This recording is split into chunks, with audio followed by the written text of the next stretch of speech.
Hey guys, it's Baby Bat. Welcome back to the channel. If you're new here, hi, hello. I hope you're all having a great morning, great day, great afternoon, great evening, great night. Whenever y'all may be seeing this, we are going to dive into Chapter 5 from Coraline. Coraline locked the door of the drawing room with the old black key. She went back into the kitchen and climbed onto a chair. She tried to put the bunch of keys back on top of the door frame again.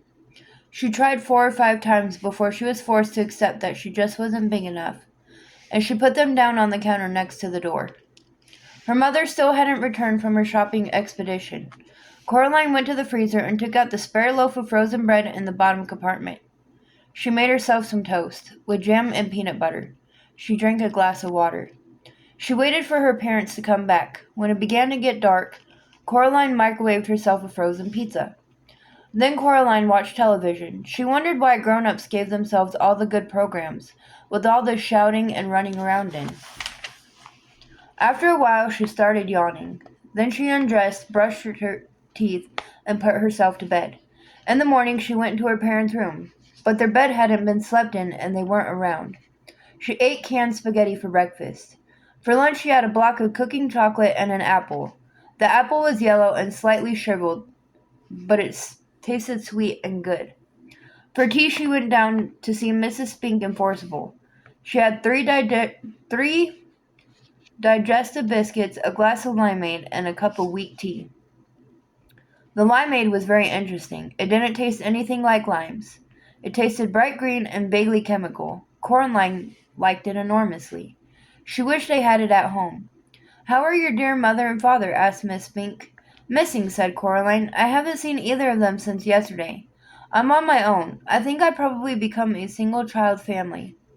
Tell your mother that we found the Glasgow Empire Press clippings we were telling her about. She seemed very interested when Miriam mentioned them to her." "She's vanished under mysterious circumstances," said Coraline, "and I believe my father has as well." "I'm afraid we'll be out all day tomorrow, Caroline."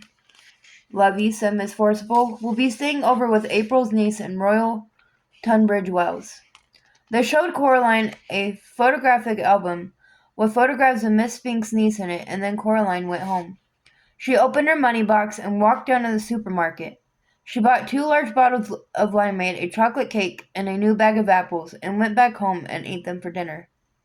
She cleaned her teeth and went into her father's office. She woke up his computer and wrote a story. Coraline's story. There was a girl. Her name was Apple. She used to dance a lot.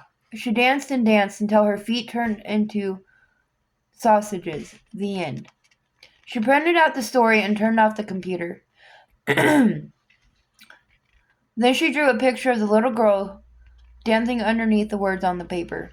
She ran herself a bath with too much bubble bath in it, and the bubbles ran over the side and went all over the floor. She dried herself and the floor as best she could and went to bed. Coraline woke up in the night. She went into her parents' bedroom, but the bed was made and empty. The glowing green numbers on the digital clock glowed 3:12 a.m. All alone in the middle of the night, Coraline began to cry. There was no other sound in the empty flat. She climbed into her parents' bed, and after a while she went to sleep. Coraline was woken by cold paws batting her face. She opened her eyes. Big green eyes stared back at her. It was the cat. "Hello," said Coraline. "How did you get in?" The cat didn't say anything. Coraline got out of bed. She was wearing a long t-shirt and pajama bottoms. "Have you come to tell me something?" The cat yawned, which made its eyes flash green. "Do you know where Mummy and Daddy are?" The cat blinked at her slowly. "Is that a yes?" The cat blinked again. Coraline decided that that was indeed a yes. "Will you take me to them?" The cat stared at her. Then it walked out into the hall. She followed it. It walked the length of the corridor and stopped down at the very end, where a full-length mirror hung. The mirror had been, a long time before, the inside of a wardrobe door. It had been hanging there on the wall when they moved in, and although Coraline's mother had spoken occasionally of replacing it with something newer, she never had. Coraline turned on the light in the hall. The mirror showed the corridor behind her. That was only to be expected, but reflected in the mirror were her parents. They stood awkwardly in the reflection of the hall. They seemed sad and alone. As Coraline watched, they waved to her slowly with limp hands. Coraline's father had his arm around her mother. In the mirror, Coraline's mother and father stared at her. Her father opened his mouth and said something, but she could hear nothing at all. Her mother breathed on the inside of the mirror glass, and quickly before the fog faded, she wrote, "Help us."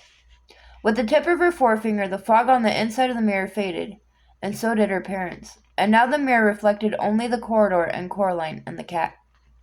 "Where are they?" Coraline asked the cat.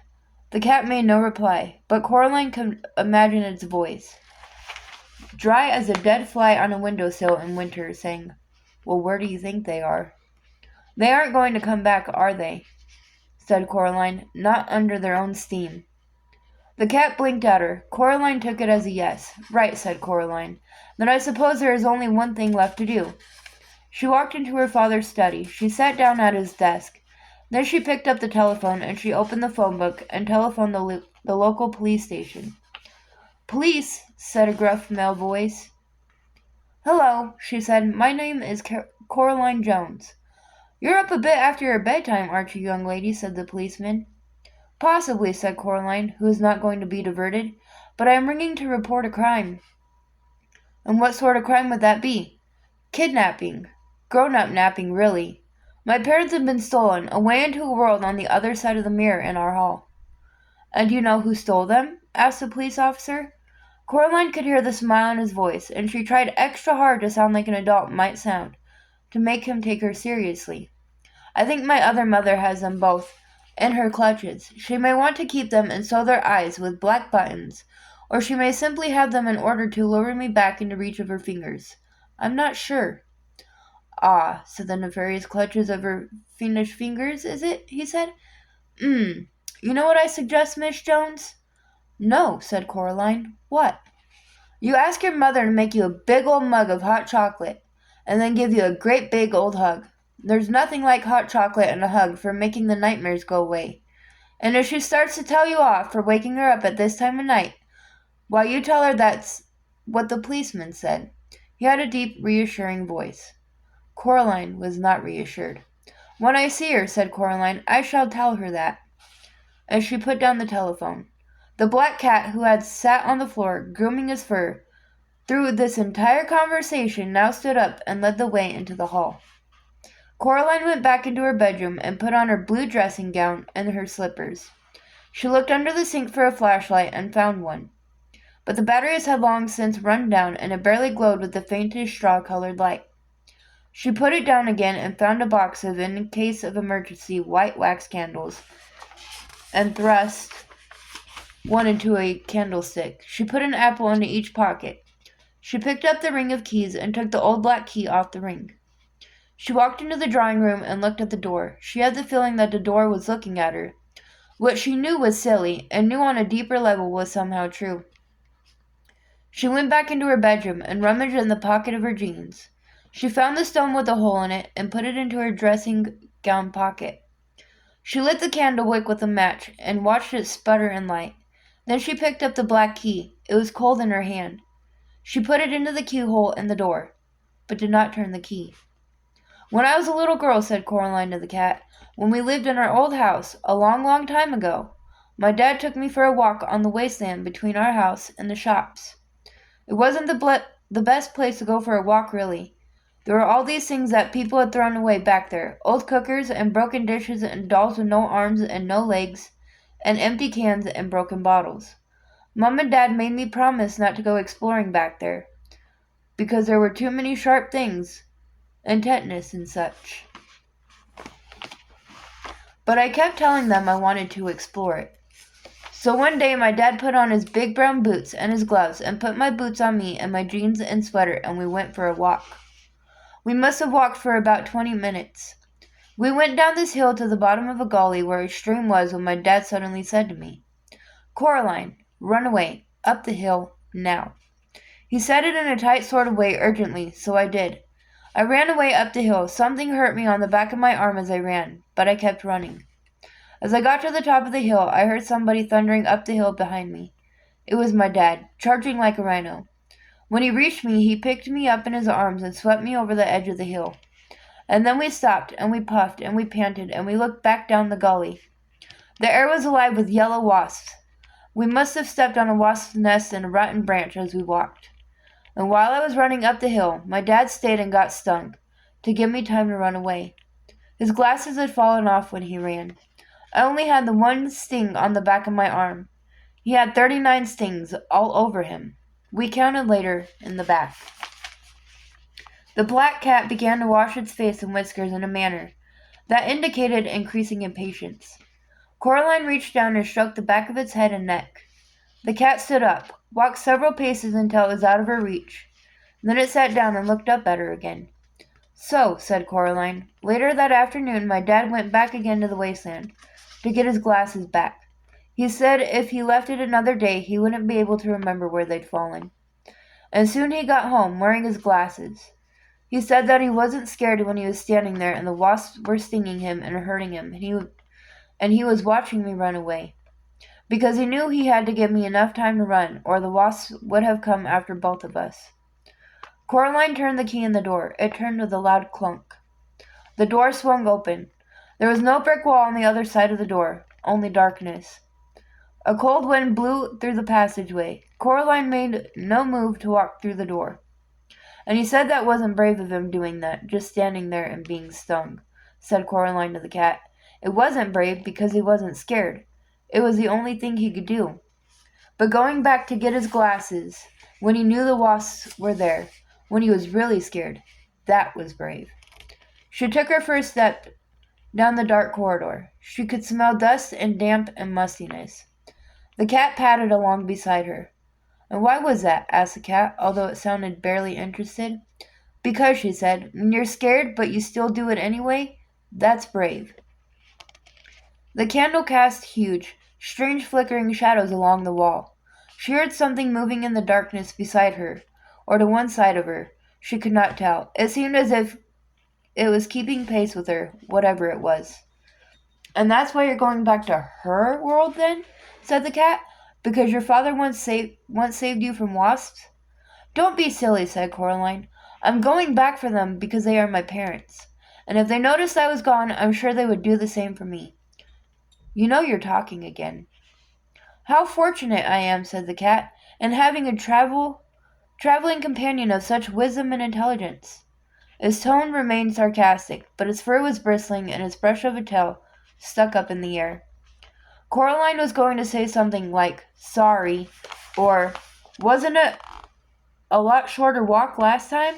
When the candle went out as suddenly as if it had been snuffed by someone's hand. There was a scrabbling and a pattering, and Coraline could feel her heart pounding against her ribs. She put out one hand and felt something wispy, like a spider's web, brush her hands and her face. At the end of the corridor, the electric light went on, blinding after the darkness.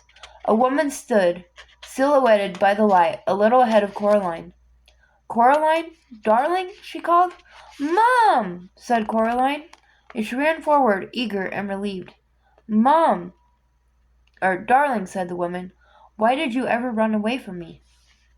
Coraline was too close to stop, and she felt the other mother's cold arms enfold her. She stood there, rigid and trembling, as the other mother held her tightly. Where are my parents? Coraline asked. We're here, said her other mother, in a voice so close to her real mother's that Coraline could scarcely tell them apart. We're here. We're ready to love you and play with you and feed you and make your life interesting. Coraline pulled back, and the other mother let her go, with reluctance. The other father, who had been sitting on a chair in the hallway, stood up and smiled.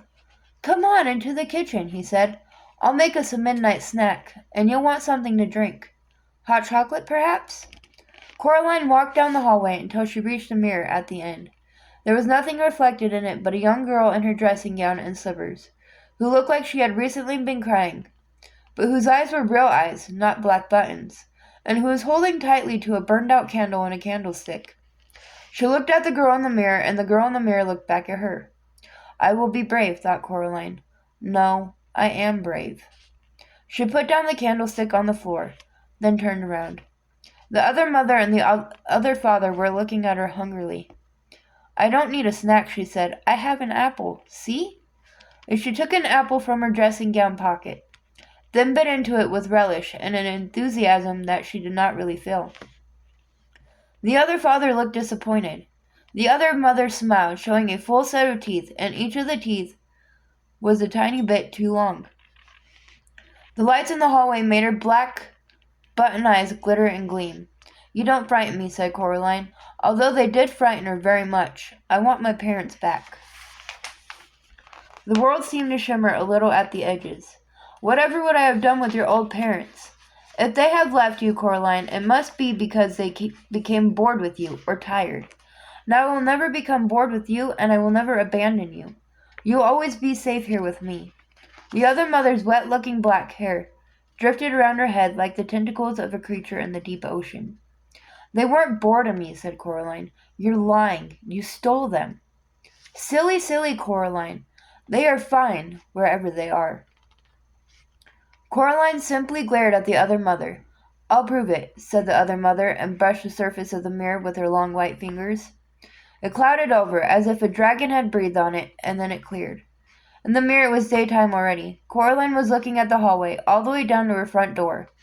The door opened from the outside, and Coraline's mother and father walked inside. They carried suitcases. That was a fine holiday, said Coraline's father. How nice it is not to have Coraline any more, said her mother with a happy smile. Now we can do all the things we always wanted to do, like go abroad, but were prevented from doing by having a little daughter. And, said her father, I take great comfort in knowing that her other mother will take better care of her than we ever could. The mirror fogged and faded, and reflected the night once more. See? Said her other mother. No, said Coraline, I don't see, and I don't believe it either. She hoped that what she had just seen was not real, but she was not as certain as she sounded. There was a tiny doubt inside her, like a maggot in an apple core. Then she looked up and saw the expression on her other mother's face, a flash of real anger, which crossed her face like summer lightning, and Coraline was sure in her heart that what she had seen in the mirror was no more than an illusion. Coraline sat down on the sofa and ate her apple. Please, said her other mother, don't be difficult. She walked into the drawing room and clapped her hands twice. There was a rustling noise, and a black rat appeared. It stared up at her. Bring me the key, she said. The rat chittered, then it ran through the open door that led back to Coraline's own flat. The rat returned, dragging the key behind it. Why don't you have your own key on this side? Asked Coraline. There is only one key, only one door, said the other father. Hush, said the other mother. You must not bother our darling Coraline's head with such trivialities. She put the key in the keyhole and twisted. The lock was stiff, but it clunked closed. She dropped the key into her apron pocket. Outside, the sky had begun to lighten to a luminous gray. If we aren't going to have a midnight snack, said the other mother, we still need our beauty sleep. I am going back to bed, Coraline. I would strongly suggest that you do the same. She placed her long white fingers on the shoulders of the other father, and she walked him out of the room. Coraline walked over to the door at the far corner of the drawing room. She tugged on it, but it was tightly locked. She was indeed tired, but she did not want to sleep in the bedroom. She did not want to sleep under the same roof as her other mother. The front door was not locked. Coraline walked out into the dawn and down the stone stairs. She sat down on the bottom step. It was cold. Something furry pushed itself against her side in one smooth, insinuating motion. Coraline jumped, then breathed a sigh of relief when she saw what it was. Oh, it's you, she said to the black cat. See, said the cat, it wasn't so hard recognizing me, was it? Even without names. Well, what if I wanted to call you? The cat wrinkled his nose and managed to look unimpressed. Calling cats, it confided, tends to be a rather overrated activity. Might as well call a whirlwind. What if it was dinner time? Asked Coraline. Wouldn't you want to be called then? Of course, said the cat, but a simple cry of dinner would do nicely. See? No need for names. Why does she want me? Coraline asked the cat. Why does she want me to stay here with her? She wants something to love, I think, said the cat. Something that isn't her. She might want something to eat as well. It's hard to tell with creatures like that. Do you have any advice? Asked Coraline. The cat looked as if it were about to say something else sarcastic. Then it flicked its whiskers and said, Challenge her. There's no guarantee she'll play fair, but her kind of thing loves games and challenges.